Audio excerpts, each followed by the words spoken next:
디도서 3장 2절에서 8절까지의 말씀을 통해서 이웃을 사랑해요 라는 제목으로 함께 하나님의 말씀을 나누겠습니다.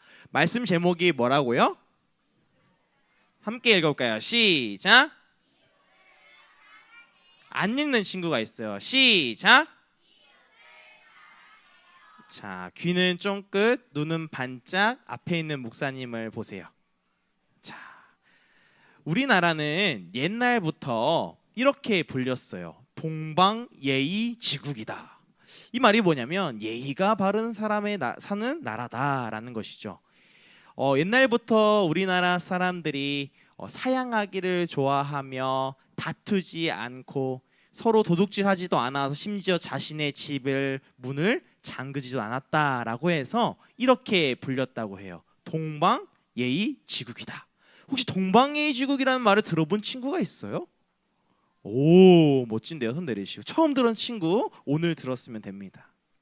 그래서 어떤 한 기자가, 외국인 기자가 한국에 와서 매우 놀라운 일을 경험했다고 해요.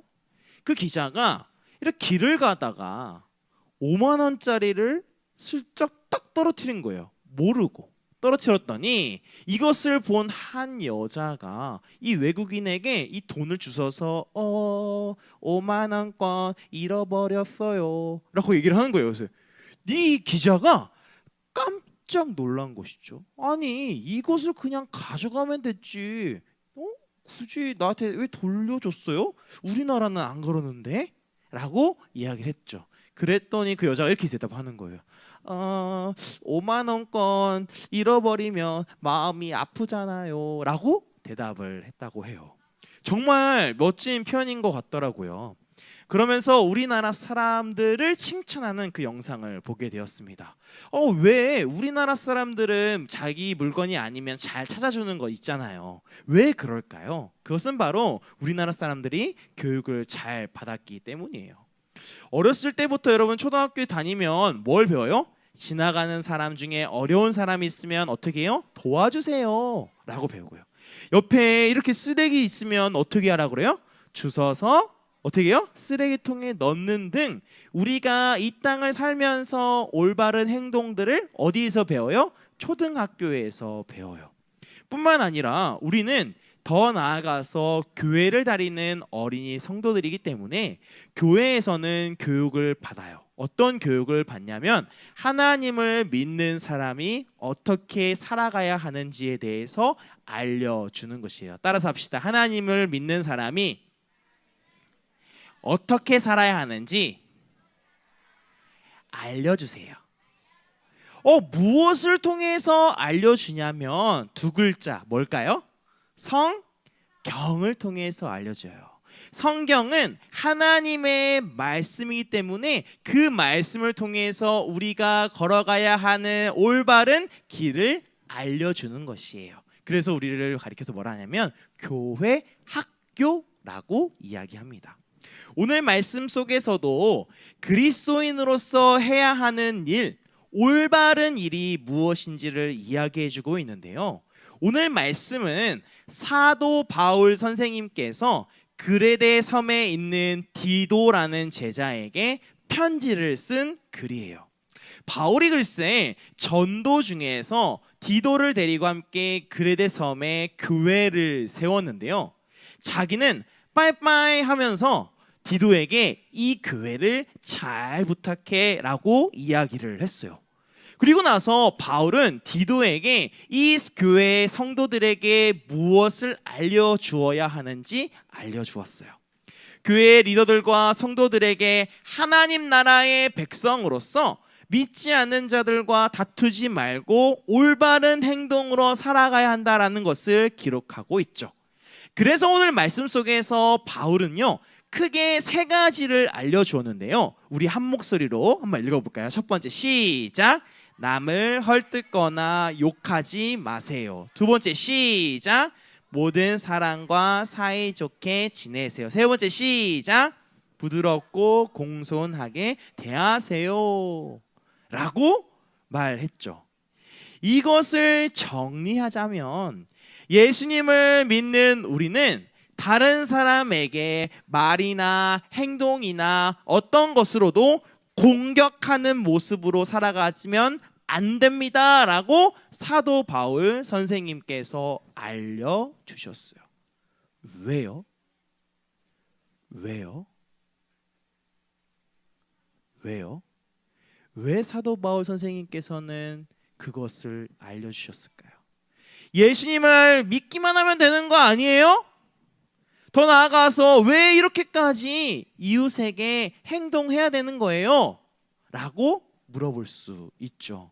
왜냐하면 따라서 합시다. 왜냐하면 내가 하나님의 큰 사랑을 받았기 때문에. 시작. 큰 사랑을 받았기 때문이에요. 우리는요 원래 죄인이었어요. 목사님이 죄에 대해서 설명했던 거 혹시 기억나요? 죄가 뭐예요, 여러분? 기억나요? 화살? 화살 기억 안 나요? 따라서 합시다. 죄는 관역에서 벗어난 거. 여러분 한번 화살로 쫙 당겨보시죠. 화살 쫙 당겨서 앞에 있는 이 스크린을 비춰봅시다. 스크린 쫙 비춰보세요. 근데 화살을 펴러 갑자기 여기 스크린을 맞췄는데 여러분 저기 본능초등부로 바뀌었죠. 본능초등부로 저쪽으로 바뀌었어요. 이게 죄라는 거예요. 따라서 죄는 관역에서 벗어난 것이 죄라는 것이에요. 원래는요 우리가 하나님의 올바른 뜻과 생각과 마음에 따라 살아가는 올바른 목표를 가지고 쭉 살아갔다가 근데 그게 아니라 다른 곳을 가리키며 살아가는 것이 뭐라고요? 죄라는 것이에요. 하나님 말씀에 순종하지 않고 벗어난 거, 내 마음대로 내 뜻대로 살아가는 거, 그것이 바로 죄인의 모습으로 살아가는 것이죠. 그런데 이 죄에 대한 결과가 있는데요. 따라서 죽음. 죄를 지으면 그의 결과가 죽음이다라고 성경에서 얘기합니다. 근데 이 죽음을 우리 스스로 해결할 수 없는 것이에요. 그래서 하나님은 우리를 너무나도 사랑하셔서 하나님의 자비와 은혜와 사랑을 우리에게 보여주신 것이에요. 누구를 통해서? 예수 그리스도를 통해서요.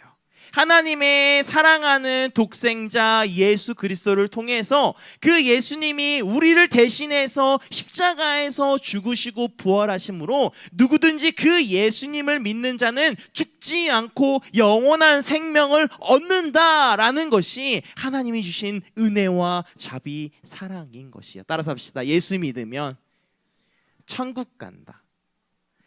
이렇듯 우리는 하나님으로부터 놀라운 사랑을 받게 된 것이에요. 우리의 죄를 깨끗하게 씻어주신 것이죠.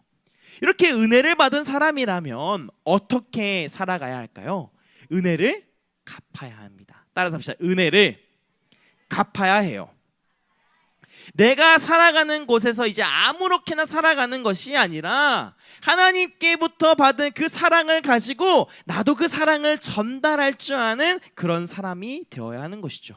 그래서 예수님도요 이렇게 말씀하셨어요. 하나님을 사랑하고 이웃을 사랑하세요 라고 이야기했어요. 따라해 봅시다. 하나님을 사랑하고 이웃을 사랑해요.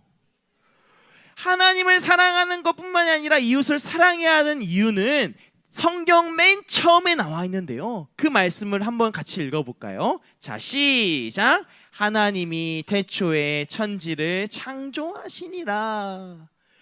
노란색 글씨에 뭐라고 써 있어요? 창조하시니라 라고 쓰여 있어요. 하나님이 이 온 세상을 만드셨는데요. 이 온 세상 안에 저를 만드셨을까요? 안 만드셨을까요? 우리 초등부 어린성도를 만드셨을까요? 안 만드셨을까요? 만드셨어요. 하나님께서 여러분 한 사람 한 사람, 옆에 있는 선생님, 저 모두를 창조하셨는데요. 우리 인간은 조금 특별하게 만드셨어요. 쉽게 말하면 하나님의 모습을 우리 인간 안에 넣어주셨어요. 조금 어렵게 얘기하면 하나님의 형상이 우리 안에 있다라는 것이에요. 따라서 진짜 내 안에 하나님의 모습이 있다. 조금 어려운 말로 내 안에 하나님의 형상이 있다.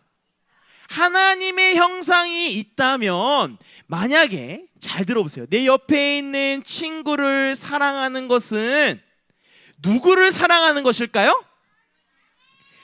누구를 사랑하는 것일까요?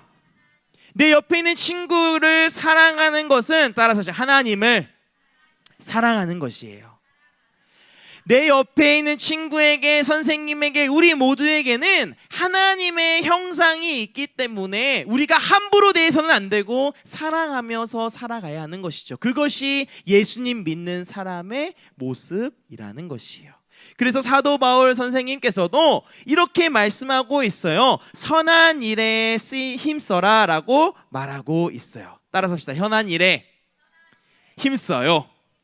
선한 일에 힘쓰면서 이웃을 사랑하며 살아가야 한다라고 오늘 사도 바울 선생님도 이야기하고 있는 것이에요. 그런데요, 여러분, 우리는 때로는 이웃을 사랑하지 않는 모습을 가지고 살아갈 때가 많이 있어요.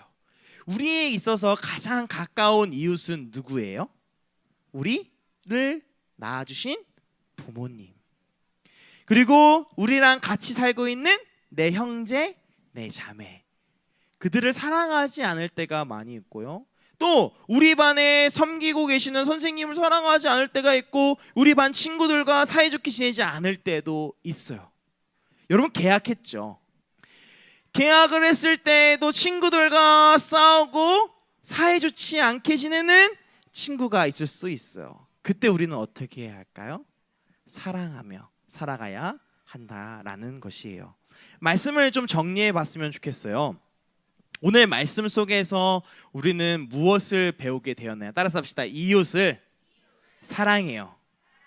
이웃을 사랑하는데 크게 세 가지로 이야기를 해줬어요. 남을 헐뜯거나 욕하지 마세요. 모든 사람과 사이좋게 지내세요. 부드럽고 공손하게 대하세요 라고 말씀했죠. 근데 여러분, 혹시 남을 헐뜯거나 욕했던 친구 있어요? 있으면 새끼발가락 반짝반짝 해봅시다. 여기 앞에 있는 목사님도 남을 헐뜯거나 욕해본 적이 있어요. 죄인이기 때문이에요. 혹시 여러분, 모든 사람과 사이좋게 지내지 못했던 친구 있어요? 혹시 있어요? 있으면 손 반짝반짝, 손으로 반짝반짝. 아유, 있어요. 혹시 부드럽고 공손하게 대해본 적 있어요? 그러지 못한 적 있어요? 친구 있어요? 반짝반짝 손 내리시고. 오늘 말씀 속에서 이웃을 사랑해야 하는 구체적인 행동을 주셨는데요. 따라서 합시다. 욕하지 마세요. 따라서 합시다. 욕하지 마세요. 꼭 이때 눈 피하는 친구도 욕하는 친구들이라고. 욕하지 마세요. 따라서 합시다. 욕하지 마세요. 하나님의 만든 입으로 함부로 욕하면 안 되는 거예요. 알겠죠? 욕하지 마세요. 따라서 모든 사람과 사이좋게 지내세요. 그 말은 뭐냐면, 우리 반 친구들끼리 서로 싸우면 된다라는 거예요? 안 된다는 거예요? 안 된다는 거예요. 그 누구와도 싸우지 않고 사이좋게 지내는 여러분들 되기를 주님의 이름으로 축복합니다. 그리고 마지막으로 부드럽고 공손하게 대하세요. 따라서 부드럽고 공손하게 대하세요.